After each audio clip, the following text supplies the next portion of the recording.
ಕರ್ನಾಟಕ ಭಾಗದ ಜನರ ಸಮಸ್ಯೆಗಳಿಗೆ ಪರಿಹಾರ ಕೊಡುತ್ತಾ ಈ ಸದನ ಆ ವಿಚಾರಗಳ ಬಗ್ಗೆ ಚರ್ಚೆ ಮಾಡ್ತಾರ. ನಾವು ಆಯ್ಕೆ ಮಾಡಿರುವಂತಹ ಜನಪ್ರತಿನಿಧಿಗಳು ಇಲ್ಲಿ ತನಕ ನಿಮಗೆ ನೆನಪಿರಲಿ, ಬೆಳಗಾವಿಯಲ್ಲಿ ಚಳಿಗಾಲದ ಅಧಿವೇಶನ ಅಂತ ಆಗಿರೋದು 17 ಬಾರಿ ಅಧಿವೇಶನ ಆಗಿದೆ. ಕೋಟಿ ಕೋಟಿ ಖರ್ಚು ಮಾಡಿ ಸದನ ಮಾಡ್ತಾರೆ. ಆದ್ರೆ ಇಲ್ಲಿ ತನಕ ವಿಪರ್ಯಾಸದ ಸಂಗತಿ ಅಂದ್ರೆ ಉತ್ತರ ಕರ್ನಾಟಕ ಭಾಗದ ಜ್ವಲಂತ ಸಮಸ್ಯೆಗಳ ಬಗ್ಗೆ ಪರಿಹಾರ ಕಂಡು ಹಿಡ್ಕೊಳ್ಳೋದಕ್ಕೆ ಈ ಸದನ ನಡೆದಾಗೆಲ್ಲ ಆಗೇ ಇಲ್ಲ. ಕಾರಣ ಬರೀ ಗದ್ದಲ ಗಲಾಟೆಗೆ ಮಾತ್ರ ಪ್ರತಿ ಬಾರಿ ಈ ಸದನ ಸಾಕ್ಷಿ ಆಗುತ್ತೆ. ಈ ಬಾರಿ ಹಂಗಾಗಬಾರದು ಅನ್ನೋದು ನಮ್ಮ ಆಶಯ, ನಮ್ಮ ಕಾಳಜಿ, ನಮ್ಮ ಆಶಯ. ಉತ್ತರ ಕರ್ನಾಟಕ ಭಾಗದ ಜನರ ಸಮಸ್ಯೆಗಳಿಗೆ ಧ್ವನಿಯಾಗಬೇಕು ಈ ಬಾರಿಯ ಈ ಅಧಿವೇಶನ. ನಾವು ಆಯ್ಕೆ ಮಾಡಿರುವಂತಹ ಜನಪ್ರತಿನಿಧಿಗಳು ದಯವಿಟ್ಟು ಅದರ ಬಗ್ಗೆ ಕಾಳಜಿ ಇಟ್ಕೊಂಡು ಚರ್ಚೆ ಮಾಡಿ ಪರಿಹಾರವನ್ನ ಕಂಡು ಹಿಡಿಯಿರಿ. ಬರೀ ರಾಜಕೀಯಕ್ಕೆ ಮಾತ್ರ ಈ ಅಧಿವೇಶನ ವ್ಯರ್ಥ ಆಗುವುದು ಬೇಡ. ಕೋಟಿ ಕೋಟಿ ಹಣ ಸರಿಸುಮಾರು ಈ ಬಾರಿ ಅಧಿವೇಶನ ನಡೆಯೋದಕ್ಕೆ ಖರ್ಚಾಗ್ತಾ ಇರುವ ವೆಚ್ಚ ಎಷ್ಟು ಗೊತ್ತಾ? 170 ಕೋಟಿ. ಇಷ್ಟೆಲ್ಲ ಖರ್ಚು ಮಾಡಿರ್ತೀರಿ ಸದನಕ್ಕೆ ಅಂತ ಆದ್ರೆ ದಯವಿಟ್ಟು ಆ ಭಾಗದ ಜನರ ಬಗ್ಗೆ ಕಾಳಜಿ ಇರಲಿ, ಆ ಭಾಗದ ಜ್ವಲಂತ ಸಮಸ್ಯೆ ಬಗ್ಗೆ ಕಾಳಜಿ ಇರಲಿ, ಆ ಭಾಗದ ರೈತರ ಬಗ್ಗೆ ಕಾಳಜಿ ಇರಲಿ, ಆ ಭಾಗದ ನೀರಾವರಿ ಯೋಜನೆ ಬಗ್ಗೆ ಕಾಳಜಿ ಇರಲಿ ಅನ್ನೋದಷ್ಟೇ ಆಶಯ. ಸೊ ಕಾದ್ ನೋಡೋಣ ಈ ಬಾರಿಯ ಅಧಿವೇಶನ ಹೆಂಗಿರುತ್ತೆ ಅಂತ. ಬೆಳಗಾವಿಯಲ್ಲಿ ಇವತ್ತಿನಿಂದ ಚಳಿಗಾಲದ ಅಧಿವೇಶನ. ಉತ್ತರ ಕರ್ನಾಟಕದ ಪ್ರಶ್ನೆಗಳಿಗೆ ಇವತ್ತಾದ್ರೂ ಸಿಗುತ್ತಾ ಉತ್ತರ ಅನ್ನೋದು ಪ್ರಶ್ನೆ.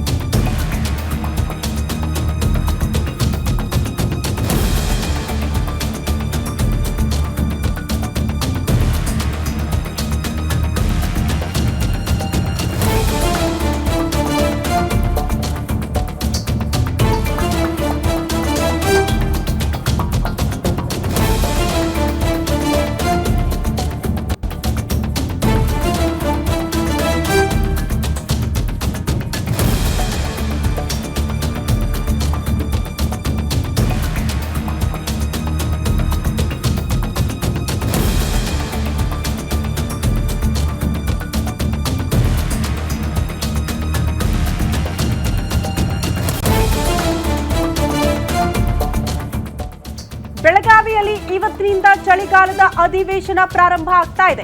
ಉತ್ತರ ಕರ್ನಾಟಕದ ಪ್ರಶ್ನೆಗಳಿಗೆ ಅಟ್ಲೀಸ್ಟ್ ಈ ಬಾರಿ ಅಧಿವೇಶನದಲ್ಲಾದ್ರೂ ಉತ್ತರ ಕಂಡು ಹಿಡ್ಕೊಳ್ತಾರ? ಹಿಂದುಳಿದ ಭಾಗಗಳ ಅಭಿವೃದ್ಧಿ, ರೈತರ ಸಮಸ್ಯೆ ಬಗ್ಗೆ ಚರ್ಚೆ ಆಗುತ್ತಾ? ಸರ್ಕಾರವನ್ನ ಇಕ್ಕಟ್ಟಿಗೆ ಸಿಲುಕಾಕಿಸೋದಕ್ಕೆ ವಿಪಕ್ಷಗಳು ಸತತವಾಗಿ ಪ್ರಯತ್ನ ಮಾಡ್ತಾ ಇದೆ. ಕುರ್ಚಿ ಫೈಟ್ ಪ್ರಸ್ತಾಪ ಮಾಡಿ ತರಾಟೆಗೆ ತೆಗೆದುಕೊಳ್ಳಬೇಕು ಅಂತ ವಿಪಕ್ಷಗಳು ಸಿದ್ಧವಾಗಿದೆ. ಆಡಳಿತ ವಿಪಕ್ಷಗಳ ಮಧ್ಯೆ ವಾಕ್ಸಮರ ಆಗುವುದು ಗ್ಯಾರಂಟಿ ಅಂತೆ ಈ ಬಾರಿಯ ಸದನದಲ್ಲೂ ಕೂಡ ವಿಪಕ್ಷಗಳಿಗೆ ತಿರುಗೇಟು ಕೊಡೋದಕ್ಕೆ ಕೈ ನಾಯಕರು ಸಿದ್ಧರಾಗಿದ್ದಾರೆ. ಅಧಿವೇಶನದಲ್ಲಿ 20 ವಿಧೇಯಕಗಳ ಮಂಡನೆಗೆ ಗದ್ದಲ ಕೋಲಾಹಲದ ಮಧ್ಯೆ ಕೂಡ ಮಂಡನೆ ಮಾಡ್ತೀವಿ ಅಂತ ಸರ್ಕಾರ ಸಿದ್ಧತೆ ಮಾಡ್ಕೊಳ್ತಾ ಇದೆ. ಮೆಕ್ಕೆಜೋಳ, ಕಬ್ಬು ಬೆಳೆಗಾರರ ಸಮಸ್ಯೆ ಬಗ್ಗೆ ಪ್ರಸ್ತಾಪ ಮಾಡೋದಕ್ಕೆ ಸಿದ್ಧತೆ ಆಗಿದ್ದು, ಉತ್ತರ ಕರ್ನಾಟಕದ ನೀರಾವರಿ ಸ್ಕೀಮ್ಗಳ ಅಸಡ್ಡೆ ಬಗ್ಗೆ ಕೂಡ ಚರ್ಚೆ ಆಗುತ್ತಂತೆ. ಸುವರ್ಣಸೌಧ ಸೇರಿ ಬೆಳಗಾವಿಯಲ್ಲಿ ಎಲ್ಲಾ ಕಡೆ ಕೂಡ ಹೈ ಅಲರ್ಟ್ ಘೋಷಣೆ ಮಾಡಲಾಗಿದೆ. ಸುವರ್ಣಸೌಧದ 3 ಕಿಲೋಮೀಟರ್ ವ್ಯಾಪ್ತಿಯಲ್ಲಿ ನಿಷೇಧಾಜ್ಞೆ ಜಾರಿ ಮಾಡಲಾಗಿದೆ. ಭದ್ರತೆಗಾಗಿ 6,000 ಪೊಲೀಸರ ನಿಯೋಜನೆ ಕೂಡ ಸ್ಥಳದಲ್ಲಾಗಿದೆ. ಸುವರ್ಣಸೌಧ ಸೇರಿ ನಗರದ ಎಲ್ಲಾ ಕಡೆ ಕೂಡ 800ಕ್ಕೂ ಹೆಚ್ಚು ಸಿಸಿಟಿವಿಯ ಕಣ್ಗಾವಲು ಕೂಡ ಇರುತ್ತಂತೆ. ಇಷ್ಟೆಲ್ಲ ಭದ್ರತೆ ಮಾಡಿಕೊಂಡಿದ್ದಾರೆ. ಕಾರಣ ಇಡೀ ಸರ್ಕಾರ, ಇಡೀ ಆಡಳಿತ ಪಕ್ಷ, ಮತ್ತೊಂದು ಕಡೆ ವಿರೋಧ ಪಕ್ಷ ಎಲ್ಲರೂ ಕೂಡ ಬೆಳಗಾವಿಯಲ್ಲೇ ಬೀಡು ಬಿಟ್ಟಿರ್ತಾರೆ. ಹಾಗಾಗಿ ಅತಿ ಹೆಚ್ಚಿನ ಭದ್ರತೆಯನ್ನು ಒದಗಿಸಬೇಕಾಗುತ್ತೆ. ಅದೇ ರೀತಿ ಕ್ರಮಗಳನ್ನ ಅಲ್ಲಿನ ಪೊಲೀಸ್ ಇಲಾಖೆ ಕೂಡ ಕೈಗೊಂಡಿದೆ. ಆಲ್ರೆಡಿ ನಿನ್ನೆ ಮಧ್ಯಾಹ್ನಕ್ಕೆ ಸಿಎಂ, ಡಿಸಿಎಂ, ಎಲ್ಲ ಸಚಿವರು, ಶಾಸಕರು, ವಿಪಕ್ಷದವರು ಬೆಳಗಾವಿಯನ್ನ ತಲುಪಿಯಾಗಿದೆ. ಇವತ್ತಿನಿಂದ ಅಧಿವೇಶನ ಪ್ರಾರಂಭ ಆಗ್ತಾ ಇರೋದ್ರಿಂದ ಸಹಜವಾಗಿ ಒಂದಷ್ಟು ಕುತೂಹಲ ಇದೆ. ನಾವು ತೋರಿಸ್ತಾ ಇದ್ವಲ್ಲ, ಅಸ್ತ್ರ ಪ್ರತ್ಯಸ್ತ್ರ ಎರಡೂ ಪಕ್ಷದಲ್ಲೂ ಕೂಡ ಸಿದ್ಧವಾಗಿದೆ ಅಂತ. ನಿಮ್ಮ ಅಸ್ತ್ರ ಪ್ರತ್ಯಸ್ತ್ರವನ್ನ ಪ್ರಯೋಗ ಮಾಡೋದಕ್ಕೆ ಬೇರೆ ಬೇರೆ ಸಮಯ, ಸಂದರ್ಭ ಇರುತ್ತೆ. ದಯವಿಟ್ಟು ಕೋಟ್ಯಾಂತರ ರೂಪಾಯಿ ಖರ್ಚು ಮಾಡಿರುವಂತ ಸದನದಲ್ಲಿ ಇದೇ ವಿಚಾರಗಳನ್ನ ಪ್ರಸ್ತಾಪ ಮಾಡಿ ಅಲ್ಲೂ ಕೂಡ ಬೇಡದಿರುವ ರಾಜಕೀಯಕ್ಕೆ ಸದನವನ್ನ ಹಾಳು ಮಾಡಬೇಡಿ, ವ್ಯರ್ಥ ಮಾಡಬೇಡಿ ಅಂತ ಆ ಭಾಗದ ಜನ ಕೇಳ್ಕೊಳ್ತಿದ್ದಾರೆ. ಸೊ ಆರಂಭದಲ್ಲೇ ಹೇಳಿದಂಗೆ ಗ್ಯಾರಂಟಿ ನ್ಯೂಸ್ನ ಅತಿ ದೊಡ್ಡ ತಂಡ ಕೂಡ ಬೆಳಗಾವಿಯಲ್ಲಿ ಬೀಡು ಬಿಟ್ಟಿದೆ. ಸದನದ ಒಳಗಡೆ ಹೊರಗಡೆ ಏನೆಲ್ಲ ಬೆಳವಣಿಗೆ ಆಗುತ್ತೆ ಅನ್ನೋದರ ಕ್ಷಣದ ಮಾಹಿತಿಯನ್ನ ನಿಮ್ಮ ತನಕ ತಲುಪಿಸುವ ಕೆಲಸ ಆಗುತ್ತೆ. ಕಾರಣ ಜನಪ್ರತಿನಿಧಿಗಳನ್ನ ಪ್ರಶ್ನೆ ಮಾಡ್ತೀವಿ. ಉತ್ತರ ಕರ್ನಾಟಕ ಭಾಗದ ಸಮಸ್ಯೆಗಳು ಏನಿದೆ, ಯಾವುದ್ರ ಬಗ್ಗೆ ಚರ್ಚೆ ಮಾಡ್ತಿದ್ದೀರಿ, ಯಾವುದ್ರ ಬಗ್ಗೆ ತಾವು ಧ್ವನಿ ಎತ್ತಿದ್ದೀರಿ ಅಂತ ಗ್ಯಾರಂಟಿ ನ್ಯೂಸ್ ಆ ಬಗ್ಗೆ ಕಾಳಜಿ ಇದೆ, ಆ ಬಗ್ಗೆ ಆಶಯ ಇದೆ. ಹಾಗಾಗಿ ಅದ್ರ ಬಗ್ಗೆ ಪ್ರಶ್ನೆ ಮಾಡ್ತಾ ಸದನದ ಒಳಗಡೆ ಏನ್ ಚರ್ಚೆ ಆಗುತ್ತೆ ಅನ್ನೋದರ ಮಾಹಿತಿನ ಕೂಡ ನಿಮ್ಮ ತನಕ ತಲುಪಿಸುವ ಕೆಲಸವನ್ನ ಗ್ಯಾರಂಟಿ ನ್ಯೂಸ್ ಮಾಡ್ತಾ ಹೋಗುತ್ತೆ ಇವತ್ತಿನಿಂದ. ಸಹಜವಾಗಿ ನಿರೀಕ್ಷೆ ಇರೋದು ಉತ್ತರ ಕರ್ನಾಟಕ ಭಾಗದ ಜನರಿಗೆ ಈ ಬಾರಿಯಂತೂ ಅತಿ ಹೆಚ್ಚಾಗಿ ರೈತರ ಹೋರಾಟಗಳನ್ನ ಕಂಡಿರುವಂತಹ ಭಾಗ ಅದು. ಯಾಕಂದ್ರೆ ರೈತರ ಹೋರಾಟಗಳಾಯ್ತು, ಸರಿಯಾಗಿ ಬೆಲೆ ಸಿಗ್ತಾ ಇಲ್ಲ ಕಬ್ಬು ಬೆಳೆಗಾರರಿಗೆ ಅಂತ. ಅದರ ಜೊತೆಗೆ ಮೆಕ್ಕೆಜೋಳ ಬೆಳೆದಂತಹ ರೈತರ ಪಾಡು ಕೂಡ ಅಷ್ಟಿಷ್ಟಲ್ಲ. ಅಟ್ಲೀಸ್ಟ್ ಅದರ ಬಗ್ಗೆ ಚರ್ಚೆ ಆಗಬೇಕು. ಜೊತೆಗೆ ನಿಮಗೆ ಉತ್ತರ ಕರ್ನಾಟಕ ಭಾಗದ ಬಹುತೇಕ ಕ್ಷೇತ್ರಗಳಲ್ಲಿರುವಂತಹ ಹಳ್ಳಿಗಳಲ್ಲಿ ಅಭಿವೃದ್ಧಿ ಅನ್ನೋದೇ ಮರೀಚಿಕೆ ಆಗ್ಬಿಟ್ಟಿದೆ. ಅನುದಾನದ ಬಿಡುಗಡೆ ಸರಿಯಾಗಿ ಆಗಿಲ್ಲ ಅನ್ನುವಂತಹ ವಿಚಾರಗಳು ಪದೇ ಪದೇ ಪ್ರಸ್ತಾಪ ಆಗ್ತಾ ಇತ್ತು. ಅದರಿಂದ ಅಭಿವೃದ್ಧಿ ಕಾರ್ಯಗಳು ಆ ಭಾಗದಲ್ಲಿ ಆಗ್ತಾ ಇಲ್ಲ ಅಂತ ಬಹುತೇಕ ಕಡೆ ನೀರಿಗಾಗಿ ಜನ ಈ ಕ್ಷಣಕ್ಕೂ ಪರದಾಡ್ತಿದ್ದಾರೆ. ಹಲವಾರು ಯೋಜನೆಗಳು ನೆನೆಗುದಿಗೆ ಬಿದ್ದಿದೆ. ಇದರ ಬಗ್ಗೆ ದಯವಿಟ್ಟು ಆಸಕ್ತಿ ತೋರಿಸಿ ಚರ್ಚೆ ಮಾಡಬೇಕಾಗತ್ತೆ. ಜನಪ್ರತಿನಿಧಿಗಳು ಸಿಕ್ಕಿರುವಂತಹ ಒಂದು ಅವಕಾಶ. ನಿಮಗೆ ನೆನಪಿರಲಿ, ಆ ಭಾಗದ ಜನ ನಿರೀಕ್ಷೆ ಮಾಡೋದೇ ಸುವರ್ಣಸೌಧದಲ್ಲಿ ಅಧಿವೇಶನ ಆದಾಗ ಈ ಭಾಗಕ್ಕೆ ಅತಿ ಹೆಚ್ಚಿನ ಪ್ರಾಶಸ್ತ್ಯ ಸಿಗುತ್ತೆ, ಈ ಭಾಗದ ಬಗ್ಗೆ ಚರ್ಚೆಗಳಾಗುತ್ತೆ, ಈ ಭಾಗದ ಜನರ ಬಗ್ಗೆ ಕಾಳಜಿ ತೋರಿಸ್ತಾರೆ ಜನಪ್ರತಿನಿಧಿಗಳು ಅಂತ. ಬಟ್ ಪ್ರತಿ ಬಾರಿ ಕೂಡ ನಾನು ಹೇಳದ್ನಲ್ಲ, ಒಂದಲ್ಲ ಎರಡಲ್ಲ, ಬರೋಬ್ಬರಿ 17 ಬಾರಿ ಸದನ ಆದರೂ ಕೂಡ, ಅಧಿವೇಶನಗಳಾದರೂ ಕೂಡ ಬೆಳಗಾವಿಯಲ್ಲಿ ಇಲ್ಲಿ ತನಕ ಸರಿಯಾಗಿ ಪರಿಹಾರ ಕಂಡು ಹಿಡ್ಕೊಳ್ಳೋದಕ್ಕೆ ನಮ್ಮ ಜನಪ್ರತಿನಿಧಿಗಳ ಆಗಲಿಲ್ಲ ಅಂತ. ಯಾವುದೇ ಪಕ್ಷ ಅಧಿಕಾರದಲ್ಲಿರಲಿ, ಆ ಭಾಗದ ಜನರ ಬಗ್ಗೆ ಸ್ವಲ್ಪ ಮಟ್ಟಿಗೆ ತಾತ್ಸಾರ ಇದ್ದೇ ಇರುತ್ತೆ ಅನ್ನುವಂಥ ವಿಚಾರಗಳು ಮತ್ತೆ ಮತ್ತೆ ಮುನ್ನೆಲೆಗೆ ಬರ್ತಾನೆ ಇರುತ್ತೆ. ಈ ಬಾರಿ ಹಂಗಾಗಬಾರದು ಅನ್ನೋದಷ್ಟೇ ಆಶಯ. ದೃಶ್ಯ ನೋಡ್ತಾ ಇದ್ದೀರಿ, ಸಿದ್ಧತೆ ಭದ್ರತೆ ಯಾವ ರೀತಿ ಆಗಿದೆ ಅನ್ನೋದ್ರ ಬಗ್ಗೆ ದೃಶ್ಯಗಳ ಸಮೇತ ಮಾಹಿತಿ ಕೊಡ್ತಾ ಇದ್ದೀವಿ.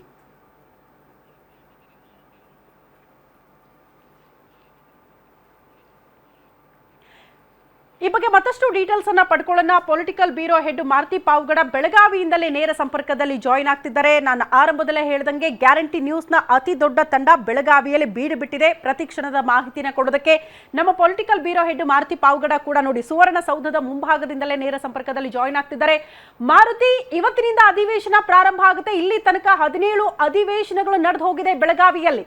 ಆದ್ರೆ ವಿಪರ್ಯಾಸ ನೋಡಿ, ಉತ್ತರ ಕರ್ನಾಟಕ ಭಾಗದ ಜ್ವಲಂತ ಸಮಸ್ಯೆಗಳ ಬಗ್ಗೆ ಪರಿಹಾರ ಕಂಡು ಹಿಡ್ಕೊಳ್ಳೋದಕ್ಕೆ ನಮ್ಮ ಜನಪ್ರತಿನಿಧಿಗಳಿಗೆ ಆಗ್ಲೇ ಇಲ್ಲ ಅಂತ. ಈ ಬಾರಿ ಏನ್ ನಿರೀಕ್ಷೆ ಇಟ್ಕೋಬಹುದು? ಆ ಭಾಗದ ಜನರ ನಿರೀಕ್ಷೆ ಏನು ಅಂತ? ಶ್ರುತಿ, ಇಂದಿನಿಂದ 10 ದಿನಗಳ ಕಾಲ ನಡೀತಾ ಇರುವಂತಹ ಬೆಳಗಾವಿಯ ಸುವರ್ಣಸೌಧ ಅಧಿವೇಶನ ಬಹಳಷ್ಟು ನಿರೀಕ್ಷೆಗಳನ್ನ ಹುಟ್ಟು ಹಾಕಿದೆ.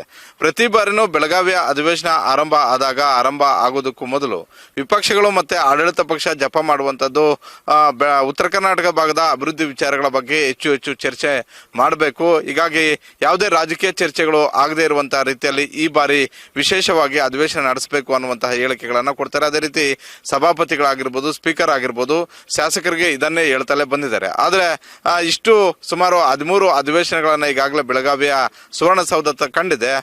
ಬಹುತೇಕ ಅಧಿವೇಶನಗಳಲ್ಲಿ ಉತ್ತರ ಕರ್ನಾಟಕದ ಭಾಗದ ಸಮಸ್ಯೆಗಳ ಬಗ್ಗೆ ಚರ್ಚೆ ಮಾಡೋದಕ್ಕಿಂತಲೂ ಕೂಡ ರಾಜಕೀಯ ಚರ್ಚೆಗಳೇ ಹೆಚ್ಚಾದವು. ಆದ್ರೆ ಈ ಬಾರಿ ವಿಶೇಷವಾದಂತಹ ಒಂದು ಅಧಿವೇಶನ ನಡೆಸಬೇಕು ಅನ್ನುವಂತ ಒಂದು ನಿರ್ಧಾರವನ್ನ ಸ್ಪೀಕರ್ ಖಾದರ್ ಮತ್ತೆ ಬಸವರಾಜ ಹೊರಟ್ಟಿ ಇಬ್ಬರು ಕೂಡ ನಿರ್ಧಾರ ಮಾಡಿರುವಂತದ್ದು.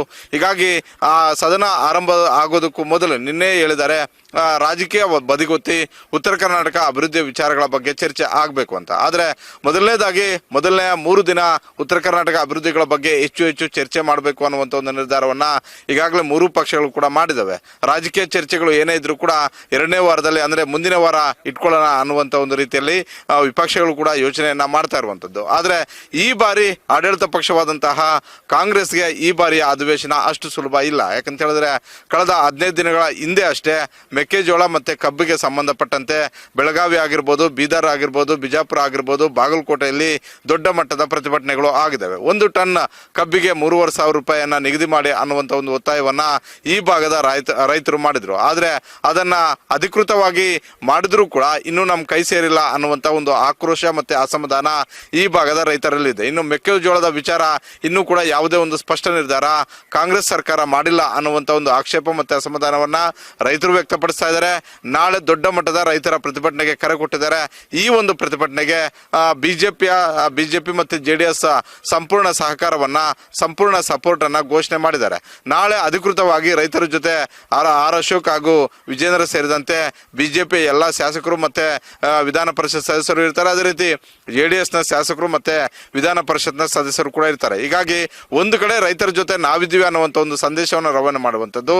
ತದಬಳಿಕ ವಿಧಾನಸಭೆಯಲ್ಲಿ ಈ ವಿಚಾರಗಳನ್ನ ಉತ್ತರ ಕರ್ನಾಟಕ ಭಾಗದ ರೈತರ ಮತ್ತು ಉತ್ತರ ಕರ್ನಾಟಕ ಅಭಿವೃದ್ಧಿ ವಿಚಾರಕ್ಕೆ ಸಂಬಂಧಪಟ್ಟಂತೆ ಹೆಚ್ಚು ಚರ್ಚೆ ಮಾಡೋದಕ್ಕೆ ಈ ಬಾರಿ ಚರ್ಚೆಯಲ್ಲಿ ಪಾಲ್ಗೊಳ್ಳೋದಕ್ಕೆ ಬಿಜೆಪಿ ಮತ್ತೆ ಜೆಡಿಎಸ್ ಶಾಸಕರು ನಿರ್ಧಾರ ಮಾಡಿದ್ದಾರೆ. ಅದೇ ರೀತಿ ಈ ಭಾಗದಿಂದ ಆಯ್ಕೆಯಾಗಿ ಬಂದಿರುವಂತಹ ಕಾಂಗ್ರೆಸ್ ಶಾಸಕರು ಕೂಡ ಹೇಳ್ತಾ ಇರುವಂತದ್ದಿದೆ, ನೀವು ರಾಜಕೀಯ ಚರ್ಚೆಗಳನ್ನ ಪದೇ ಬೆಂಗಳೂರಿನಲ್ಲಿ ನಡೆದಂತಹ ಬೆಂಗಳೂರು ವಿಧಾನಸೌಧದಲ್ಲಿ ನಡೆದಂತಹ ಒಂದು ಸಭೆಯಲ್ಲಿ ಮಾಡೇ ಮಾಡ್ತೀರಾ, ಇಲ್ಲಿ ಉತ್ತರ ಕರ್ನಾಟಕ ಅಭಿವೃದ್ಧಿ ವಿಚಾರಗಳ ಬಗ್ಗೆ ಚರ್ಚೆ ಮಾಡಿ ಅಂತ. ಹೀಗಾಗಿ ಈ ಬಾರಿ ಇವತ್ತಿನಿಂದ ಆರಂಭ ಆಗ್ತಾ ಇರುವಂತಹ ಅಧಿವೇಶನದಲ್ಲಿ ಹೆಚ್ಚು ಉತ್ತರ ಕರ್ನಾಟಕ ಭಾಗದ ಸಮಸ್ಯೆಗಳು ಚರ್ಚೆ ಆದರೂ ಕೂಡ ಸಹಜವಾಗಿ ಎರಡನೇ ವಾರ ದೊಡ್ಡ ಮಟ್ಟದ ಒಂದು ಕೋಲಾಹಲವನ್ನು ಸೃಷ್ಟಿ ಮಾಡುತ್ತೆ.